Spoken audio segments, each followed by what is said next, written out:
بسم اللہ الرحمن الرحیم۔ السلام علیکم۔ بہترین ہے وہ بازو جو اس وقت تمہیں گلے سے لگائیں جب تم کمزور پڑ چکے ہو۔ سلام ہے ان آنکھوں کو جو اس وقت بھی تم کو چاہیں جب دنیا کی بدسلوکیاں تم پر چھا چکی ہوں، اور عظیم ہے وہ دل جو تب بھی تم سے محبت کرتا رہے جب ساری دنیا کی زمین تم پر تنگ ہو چکی ہو۔ ہر لمحہ اپنی ذات پر غور و فکر کیا کریں۔ رب نے آپ کو جسمانی تکالیف سے محفوظ رکھا ہے تو شکر کریں۔ دل و دماغ پرسکون ہے تو شکر کریں۔ عبادت کی توفیق ملی ہے تو شکر کریں۔ زندگی کے لمحات جی رہے ہیں تو شکر کریں۔ جب سکون ہے تو اس رب کو نہ بھولیں جس نے آپ میں سکون اتارا ہے۔ شکر ادا کیجیے نماز کے سجدے میں۔ اللہ تعالیٰ سے دعا ہے کہ وہ ہم سب کو نیکی کی ہدایت دے اور اپنے نیک بندوں میں شامل کرے۔ اللہ تعالیٰ آپ کو اور آپ کے تمام اہل و عیال کو اپنے حفظ و امان میں رکھے، آمین۔ آج انشاءاللہ سورہ روم کی آیت نمبر 9 سے سٹارٹ کریں گے۔ اس کا ترجمہ اور تفسیر تفہیم القرآن سے بیان کروں گی جو اہل سنت جماعت کے لیے ہے۔ اعوذ باللہ من الشیطان الرجیم، بسم اللہ الرحمن الرحیم۔ اور کیا یہ لوگ کبھی زمین میں چلے پھرے نہیں ہیں کہ انہیں ان لوگوں کا انجام نظر آتا جو ان سے پہلے گزر چکے ہیں؟ وہ ان سے زیادہ طاقت رکھتے تھے، انہوں نے زمین کو خوب ادھیڑا تھا اور اسے اتنا آباد کیا تھا جتنا انہوں نے نہیں کیا۔ ان کے پاس ان کے رسول روشن نشانیاں لے کر آئے، پھر اللہ ان پر ظلم کرنے والا نہ تھا مگر وہ خود ہی اپنے اوپر ظلم کر رہے تھے۔ اس کی تفسیر ہے، یہ آخرت کے حق میں تاریخی استدلال ہے۔ مطلب یہ ہے کہ آخرت کا انکار دنیا میں دو چار آدمیوں ہی نے تو نہیں کیا ہے۔ انسانی تاریخ کے دوران میں کثیر التعداد انسان اس مرض میں مبتلا ہوتے رہے ہیں، بلکہ پوری قومیں ایسی گزری ہیں جنہوں نے یا تو اس کا انکار کیا ہے، اس سے غافل ہو کر رہی ہیں، یا حیات بعد الموت کے متعلق ایسے غلط عقیدے ایجاد کر لیے ہیں جن سے آخرت کا عقیدہ بے معنی ہو کر رہ جاتا ہے۔ پھر تاریخ کا مسلسل تجربہ یہ بتاتا ہے کہ انکار آخرت جس صورت میں بھی کیا گیا ہے، اس کا لازمی نتیجہ یہ ہوا کہ لوگوں کے اخلاق بگڑے، وہ اپنے آپ کو غیر ذمہ دار سمجھ کر شتر بے مہار بن گئے۔ انہوں نے ظلم و فساد اور فسق و فجور کی حد کر دی اور اسی چیز کی بدولت قوموں پر قومیں تباہ ہوتی چلی گئیں۔ کیا ہزاروں سال کی تاریخ کا یہ تجربہ جو پے در پے انسانی نسلوں کو پیش آتا رہا ہے، یہ ثابت نہیں کرتا کہ آخرت ایک حقیقت ہے جس کا انکار انسان کے لیے تباہ کن ہے؟ انسان کشش ثقل کا اسی لیے تو قائل ہوا ہے کہ تجربے اور مشاہدے سے اس نے مادی اشیاء کو ہمیشہ زمین کی طرف گرتے دیکھا ہے۔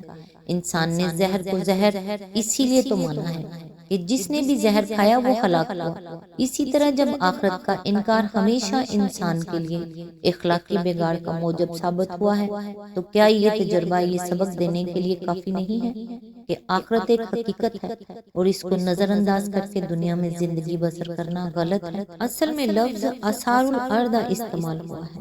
اس کا اطلاق زراعت کے لیے ہل چلانے پر بھی ہو سکتا ہے اور زمین کھود کر زیر زمین پانی، نہریں، کاریزیں اور معدنیات وغیرہ نکالنے پر بھی۔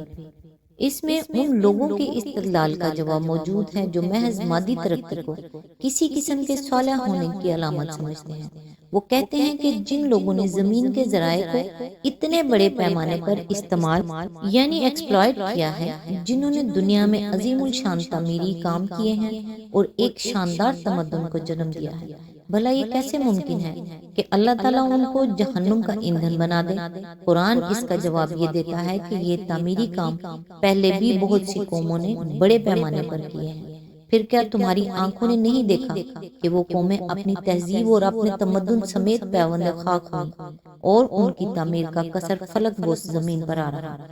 جس خدا کے قانون نے یہاں عقیدہ حق اور اخلاق صالحہ کے بغیر محض مادی تعمیر کی یہ قدر کی ہے، آخر کیا وجہ ہے کہ اسی خدا کا قانون دوسرے جہانوی نے واصل جہنم نہ کرے؟ آیت میں لفظ ہے روشن نشانیاں لے کر آئے، یعنی ایسی نشانیاں لے کر آئے جو ان کے نبی صادق ہونے کا یقین دلانے کے لیے کافی تھی۔ اس سیاق و سباق میں انبیاء کی آمد کے ذکر کا مطلب یہ ہے کہ ایک طرف انسان کے اپنے وجود میں اور اس سے باہر ساری کائنات کے نظام میں اور انسانی تاریخ کے مسلسل تجربے میں آخرت کی شہادتیں موجود تھیں، اور دوسری طرف پے در پے ایسے انبیاء بھی آئے جن کے ساتھ ان کی نبوت کے برحق ہونے کی کھلی کھلی علامتیں پائی جاتی تھیں، اور انہوں نے انسانوں کو خبردار کیا کہ فی الواقع آخرت آنے والی ہے۔ آیت میں لفظ ہے خود ہی اپنے اوپر ظلم کر رہے تھے، یعنی اس کے بعد جو تباہی ان کو منہ پر آئی وہ ان پر خدا کا ظلم نہ تھا، بلکہ وہ ان کا اپنا ظلم تھا جو انہوں نے اپنے اوپر کیا۔ جو شخص یا گروہ نہ خود صحیح سوچے اور نہ کسی سمجھانے والے کے سمجھانے سے صحیح رویہ اختیار کرے، اس پر اگر تباہی آتی ہے تو وہ آپ ہی اپنے برے انجام کا ذمہ دار ہے، خدا پر اس کا الزام عائد نہیں کیا جا سکتا۔ خدا نے تو اپنی کتابوں اور اپنے انبیاء کے ذریعے سے انسان کو حقیقت کا علم دینے کا انتظام بھی کیا ہے، اور وہ علمی و عقلی وسائل بھی عطا کیے ہیں جن سے کام لے کر وہ ہر وقت انبیاء اور کتب آسمانی کے دیے ہوئے علم کی صحت جان سکتا ہے۔ اس رہنمائی اور ان ذرائع سے اگر خدا نے انسان کو محروم رکھا ہوتا اور اس حالت میں انسان کو غلط روی کے نتائج سے دوچار ہونا پڑتا، تب بلا شبہ خدا پر ظلم کے الزام کی گنجائش نکل سکتی تھی۔ آیت نمبر 10، آخرکار جن لوگوں نے برائیاں کی تھی ان کا انجام بہت برا ہوا، اس لیے کہ انہوں نے اللہ کی آیات کو جھٹلایا تھا اور وہ ان کا مذاق اڑاتے تھے۔ آیت نمبر 11، اللہ ہی خلق کی ابتدا کرتا ہے، پھر وہی اس کا اعادہ کرے گا، پھر اسی کی طرف تم پلٹائے جاؤ گے۔ اس کی تفسیر ہے یہ بات اگرچہ دعوے کے انداز میں بیان فرمائی گئی ہے مگر اس میں خود دلیل دعویٰ بھی موجود ہے۔ صریح عقل اس بات پر شہادت دیتی ہے کہ جس کے لیے خلق کی ابتدا کرنا ممکن ہو اس کے لیے اسی خلق کا اعادہ کرنا بدرجہ اولا ممکن ہے۔ خلق کی ابتدا تو ایک امر واقعہ ہے جو سب کے سامنے موجود ہے، اور کفار و مشرکین بھی مانتے ہیں کہ یہ اللہ تعالیٰ ہی کا فعل ہے۔ اس کے بعد ان کا یہ خیال کرنا سراسر نامعقول بات ہے کہ وہی خدا جس نے اس خلق کی ابتدا کی ہے اس کا اعادہ نہیں کر سکتا۔ آیت نمبر 12، اور جب وہ ساعت برپا ہوگی اس دن مجرم ہکا بکا رہ جائیں گے۔ اس کی تفسیر ہے یعنی اللہ تعالیٰ کی طرف پلٹنے اور اس کے حضور پیش ہونے کی ساتھ۔ اصل میں لفظ ابلاس استعمال کیا گیا ہے جس کے معنی ہے سخت مایوسی اور صدمے کی بنا پر کسی شخص کا گم سم ہو جانا، امید کے سارے راستے بند پا کر حیران اور ششدر رہ جانا، کوئی حجت نہ پا کر دم بخود رہ جانا۔ یہ لفظ جب مجرم کے لیے استعمال کیا جائے تو ذہن کے سامنے اس کی یہ تصویر آتی ہے کہ ایک شخص عین حالت جرم میں بھرے ہاتھوں ریڈ ہینڈڈ پکڑا گیا ہے، نہ فرار کی کوئی راہ پاتا ہے، نہ اپنی صفائی میں کوئی چیز پیش کر کے بچ نکلنے کی توقع رکھتا ہے، اس لیے زبان اس کی بند ہے اور وہ انتہائی مایوسی اور دل شکستگی کی حالت میں حیران اور پریشان کھڑا ہے۔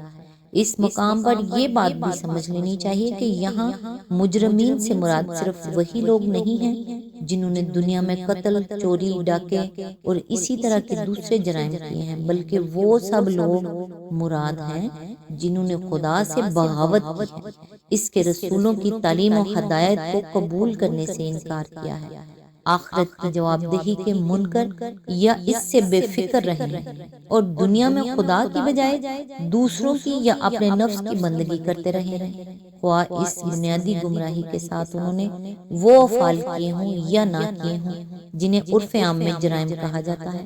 مزید برآں اس میں وہ لوگ بھی شامل ہیں جنہوں نے خدا کو مان کر، اس کے رسولوں پر ایمان لا کر، آخرت کا اقرار کر کے پھر دانستہ اپنے رب کی نافرمانیاں کی ہیں اور آخر وقت تک اپنی اس باغیانہ روش پر ڈٹے رہے ہیں۔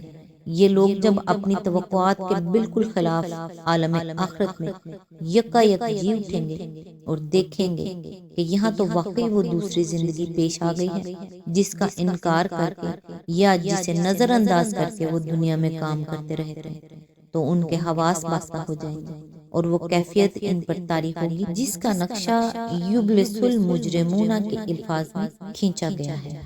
آیت نمبر 13، ان کے ٹھہرائے ہوئے شریکوں میں کوئی ان کا سفارشی نہ ہوگا اور وہ اپنے شریکوں کے منکر ہو جائیں گے۔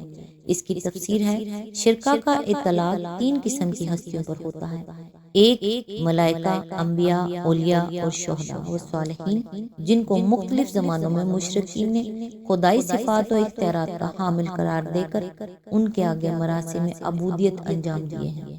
وہ قیامت کے روز صاف کہہ دیں گے کہ تم یہ سب کچھ ہماری مرضی کے بغیر بلکہ ہماری تعلیم و ہدایت کے سراسر خلاف کرتے رہے، اس لیے ہمارا تم سے کوئی واسطہ نہیں، ہم سے کوئی امید نہ رکھو کہ ہم تمہاری شفاعت کے لیے خدائے بزرگ کے سامنے کچھ عرض و معروض کریں گے۔ دوسری قسم ان اشیاء کی ہے جو بے شعور یا بے جان ہیں، جیسے چاند، سورج، سیارے، درخت، پتھر اور حیوانات وغیرہ۔ مشرکین نے ان کو خدا بنایا اور ان کی پرستش کی اور ان سے دعائیں مانگی، مگر وہ بیچارے بے خبر ہیں کہ اللہ میاں کے خلیفہ صاحب یہ ساری نیاز مندیاں ان کے لیے وقف فرما رہے ہیں۔ ظاہر ہے کہ ان میں سے بھی کوئی وہاں ان کی شفاعت کے لیے آگے بڑھنے والا نہ ہوگا۔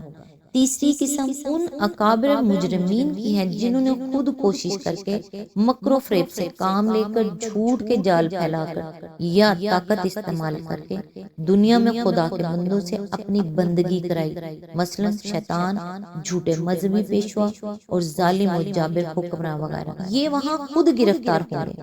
اپنے ان بندوں کی سفارش کے لیے آگے بڑھنا تو درکنار، ان کی تو الٹی کوشش یہ ہوگی کہ اپنے نامہ اعمال کا بوجھ ہلکا کریں اور دار محشر کے حضور یہ ثابت کر دیں کہ یہ لوگ اپنے جرائم کے خود ذمہ دار ہیں، ان کی گمراہی کا وبال ہم پر نہیں پڑنا چاہیے۔ اس طرح مشرکین کو وہاں کسی طرف سے بھی کوئی شفاعت باہم نہ پہنچے گی، یعنی اس وقت یہ مشرکین خود اس بات کا اقرار کریں گے کہ ہم ان کو خدا کا شریک ٹھہرانے میں غلطی پر تھے۔